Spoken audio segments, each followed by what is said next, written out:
Ahojte, volám sa Mišo, Princak.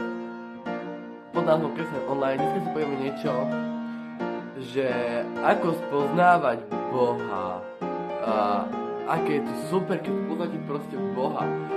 No, takže z mojej skúsenosti ja som spoznal Boha vtedy, keď sa za mňa modlili a som začal chodiť do spoločenstva a tam som počul rôzne krásne o tom, že môžem byť zachránený, keď sa obrátim a budem znovuzrodený kresťan.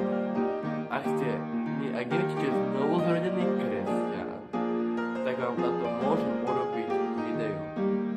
Takže, ako mi Boh zachránil život, som počuli na mojom svedectve na YouTube, na ešte. No, takže ideme na to. Poznávať Boha je najlepšie prostredníctvom Biblie. Tak aj v Biblii sa píše toto. Aj v Biblii sa píše toto proste, že Boh tak miloval svet, dal svojho jednorodeného syna, aby nezahynul nikto, kto ho uverí, ale aby mal život večný v nebi.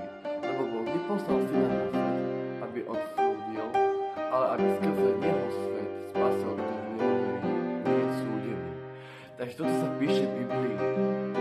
Môžete si to vyhľadať, je to Ján 16, môžete čítať celú kapitolu, je to proste úžasné, že Boh dal na nás svojho jednorodeného syna, aby sme my mohli uveriť a mať život večný v nebi.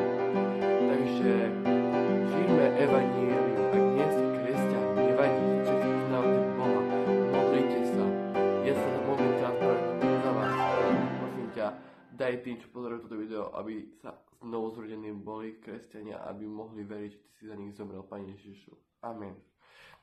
Stačí krátka modlitba, Boh vás určite vypočuje na 100%. Keď nie hneď, tak postupom času áno. Viem to, lebo ja som to veľakrát, že už mi odpovie. Niečo som spravil. A nie je to tak. Stačí, ak si pustíte nejakú chválu, modlite sa aj duševne a aj proste s niekým zo zboru, že nech počujete Boha a Boh sa vám bude proste prihovárať, tak je to krásne.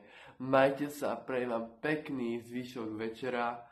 Budem mať ten like, flow a odber, nezabudnite, čus.